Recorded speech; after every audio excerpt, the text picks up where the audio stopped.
Finally, pauwi na si Alden mga kasembreros or baka nakauwi na nga no kasi medyo late ako nag voice over. Spotted na siya sa airport no. Nagpa-pack up na si Alden mga kasembreros and then suot ni Alden ang favorite color ni Kath mga kasembreros sa kanyang bagong post sa kanyang Ribisco endorsement mga kasembreros. Unahin ko tong video na pinost nung parang gabi pa to no mga kasembreros, yung mga last nights yata nila ito doon sa Siargao. It's a wrap mga kasembreros. So ibig sabihin ay yun nga, nag-empake, nagpe-prepare na at saka naghahanda na umuwi or umalis mga kasembreros sa kanilang Siargao setup or Siargao venue mga kasembreros. So dito ay parang may nagko-call na or may tumatawag mga kasembreros na si Direk Dwayne yata ito no mga kasembreros. So sabi niya hello, okay, sabi niya yo it's a wrap, sabi niya ganoon mga kasembreros. Sumisigaw siya dito tapos palakpakan ng mga cast of course no. Nagpasalamat siya sa mga cast mga kasembreros na kung saan ay naging very cooperative no at saka madaling kausap ng bawat isa mga kasembreros. So professional no, napakahalaga talaga ng professionalism kasi kung gagawa ka ng ng series, ng movie, kailangan talaga ng cooperation na pagsabi ng direct na ganito ganyan. So kung hindi professional ay baka maging pasaway ng mga kasembreros. Pero unlike sa dito sa mga cast of course ng Love Siargao and any other cast mga kasembreros or casting ay mababait naman sila ng mga kasembreros. So mahirap na yung ganito kasi marami sila no? Hindi lang isa yung members or yung mga artista. So sa isang set talaga kapag may pasaway ay baka parating sumisigaw ang direktor mga kasembreros. Pero thank God na sila po ay napakabait no mga kasembreros and mga Kathnatics. Ito, late ko na nalaman yung pangalan nung nag-post na si Kuya. At saka yung mga parang local residents doon. Si Mike si Kobe pala no, yung nag-post mga kasembreros na na-flash din natin nakaraan.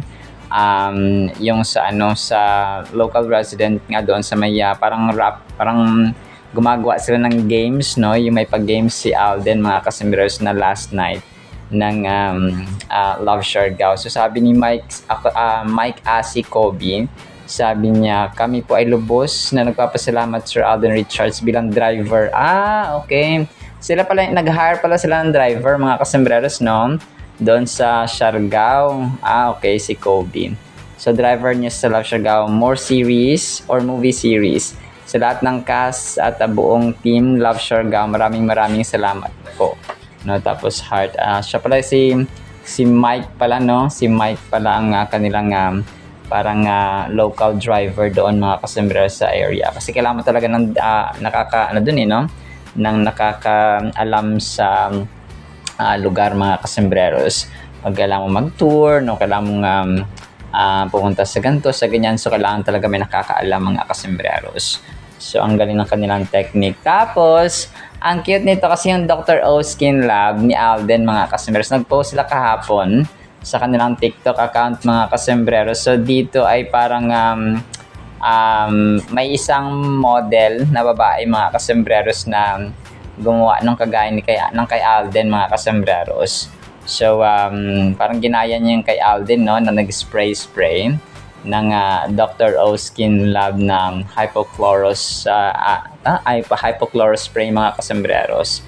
So reduces acne causing bacteria, tapos hydrates and soothes the skin, 0.65 hypochlorous acid, aloe vera extract, panthenol no. So yung kanyang clearer and cleaner skin. So yun ang kanyang sinabi dito mga kasembreros.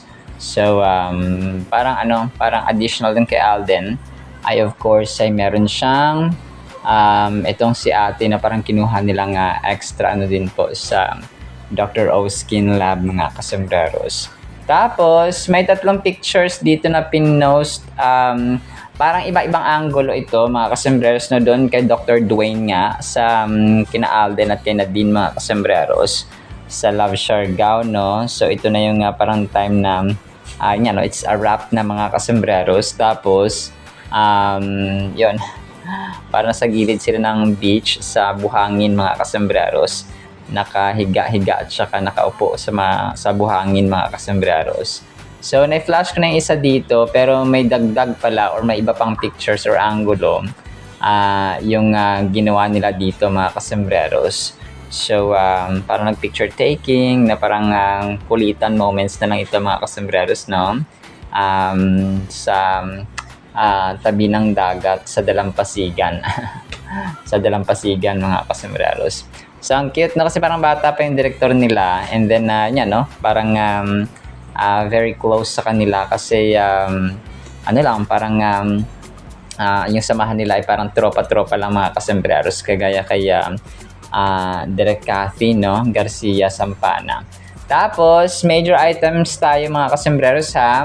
So ito na nga ha, spotted na si Alden sa airport mga hindi ko alam kung sa airport ito, pero parang mga cast and crew kasi ito ng airport no, parang mga ground stewards or stewardess mga kasembreros ang mga ito na kung saan ay nagpa-picture kaya Alden mga kasembreros. So ako po yung nag-voice over ng May 26, so medyo nag-advance ako ng voice over mga kasembreros. So palagay ko ngayong araw ay nakarating na no si Alden mga kasembreros sa Maynila no, o kung saan man sa condo ba niya sa Makati or sa Laguna mga kasembreros.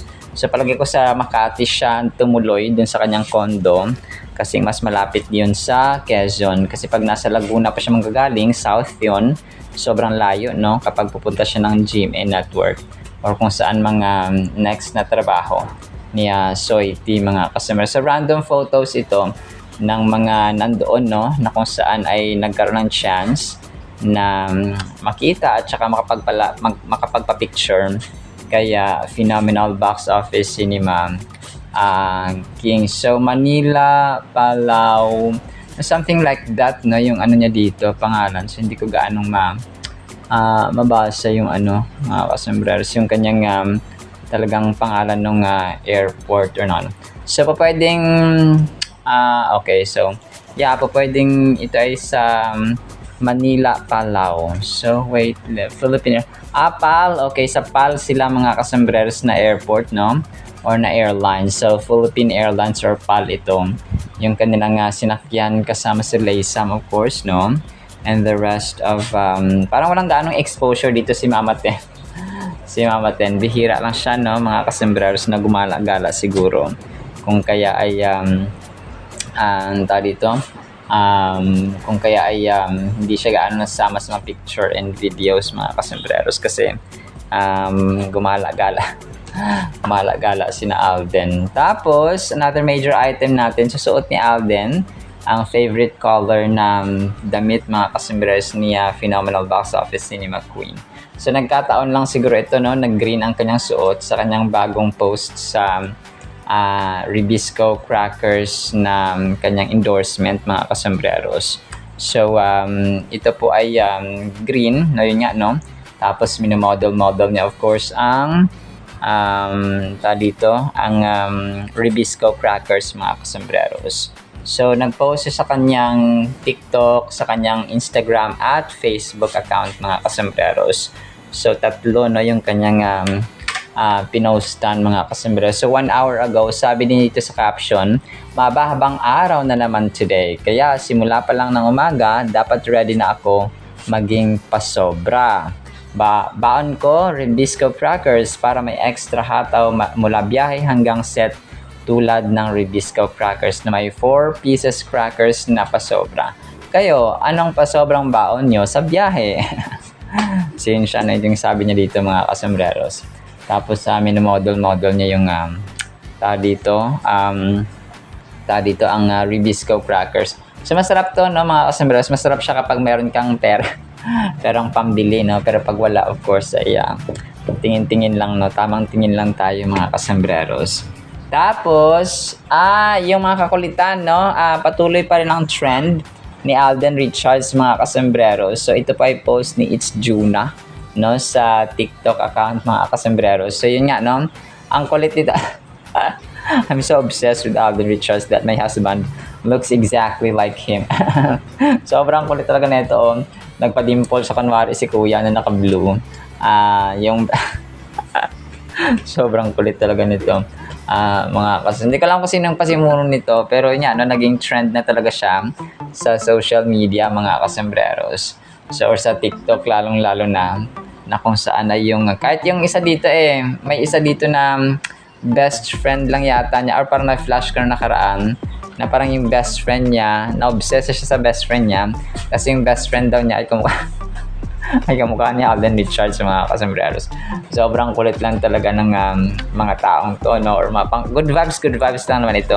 So ito naman ay post ni Jane Jean na mga kasembreros. So BF naman ito, no? I was obsessed with Alden Richards that my BF or best friend looks just like him. So sabi niya, tapos ito ay naka-gray dito si kuya, no? Si Alden naman yung video niya doon sa kanyang sa kanyang ARXV photo shoot, mga kasembreros. Tapos si kuya dito ay naka-gray, no? Mga kasembreros. So kahit sino na lang.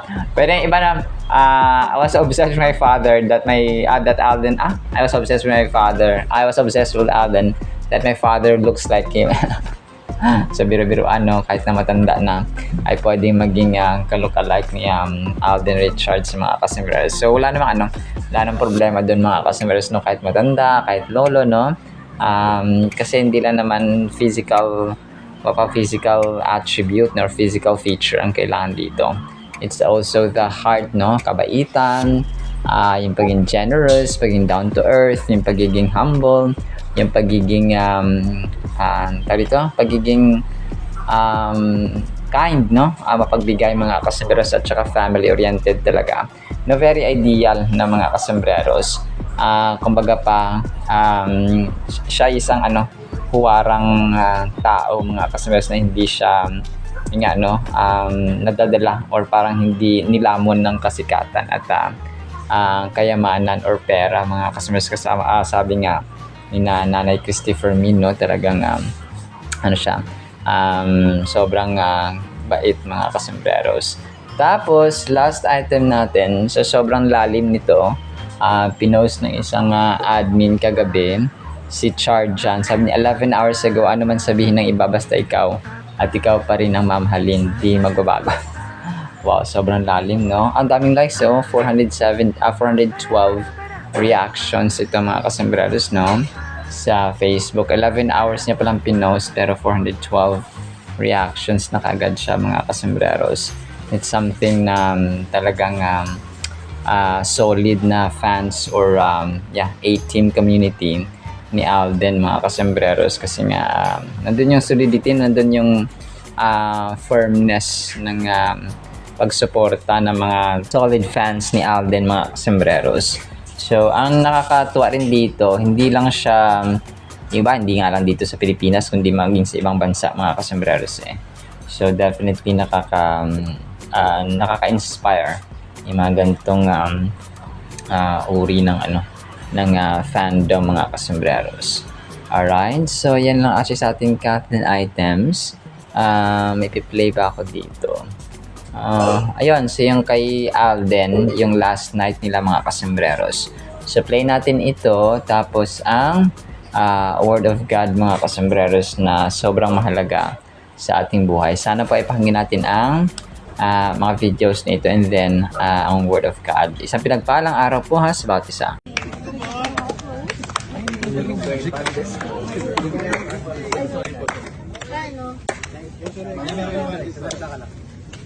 Hello? Okay! Let's do it! Let's do it!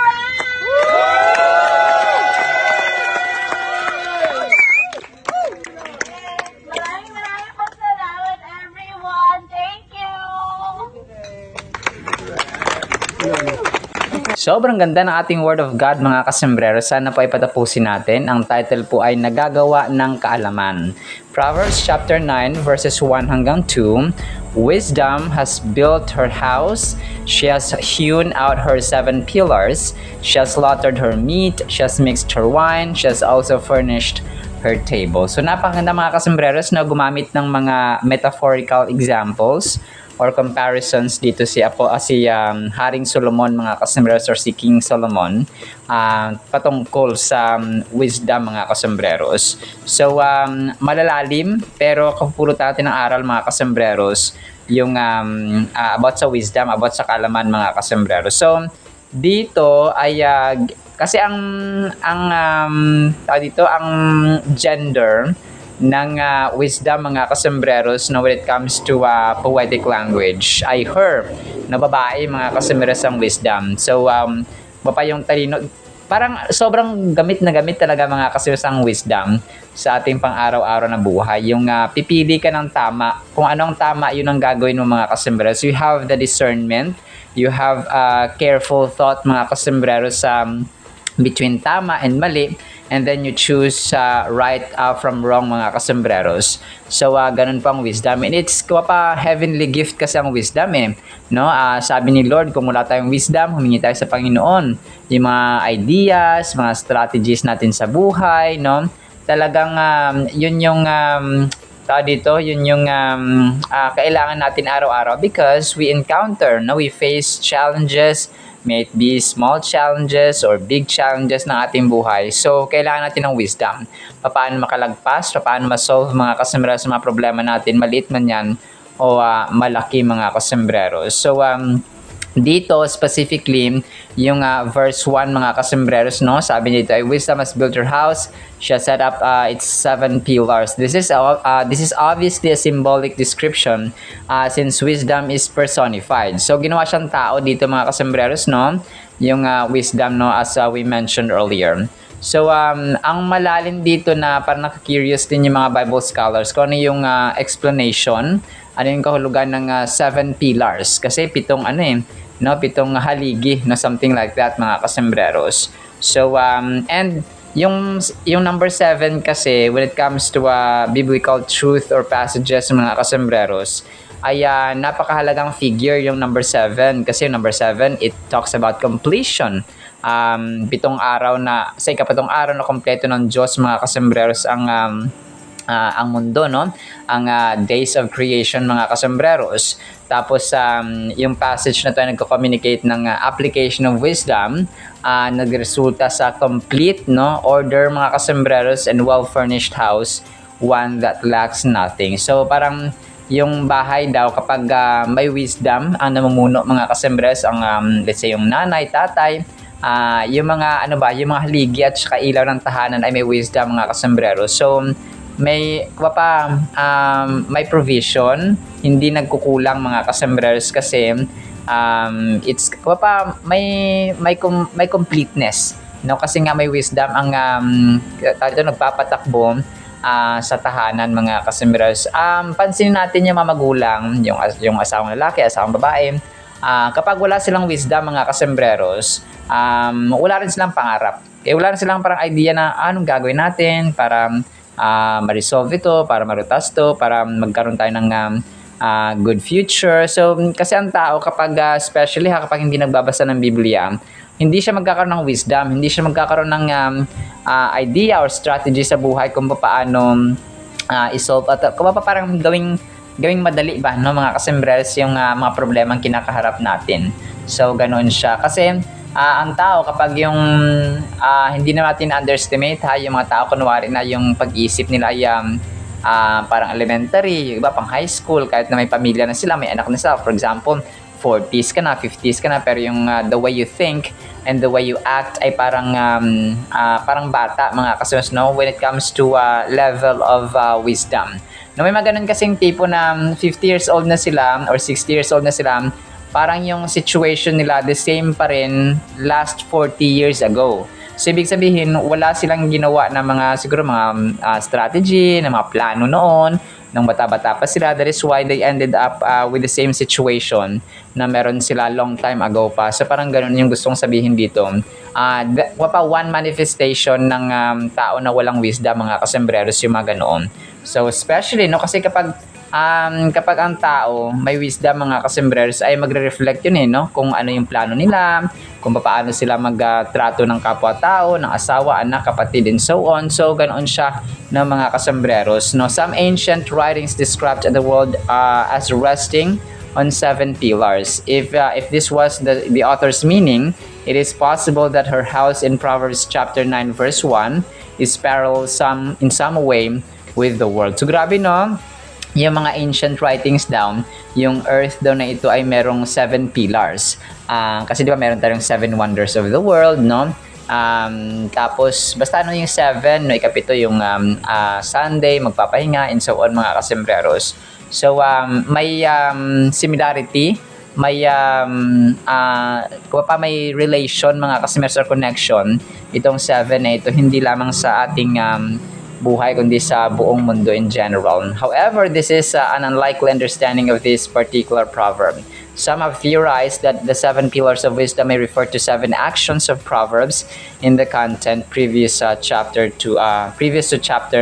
9. In considering these interpretative options, it is most likely that her house and 7 pillars both refer to a home that is in a proper order, that with the use of 7 emphasizing its completeness and all sufficiency. So parang yung isang bahay daw, sabi dito ay may order siya, na may kaayusan, mga kasembreros, no, kung may conflict na resolve kasi nagiging peacemaker yung magulang or yung mga nakakatanda, for example. So mga ganun ba na tipo, mga kasembreros.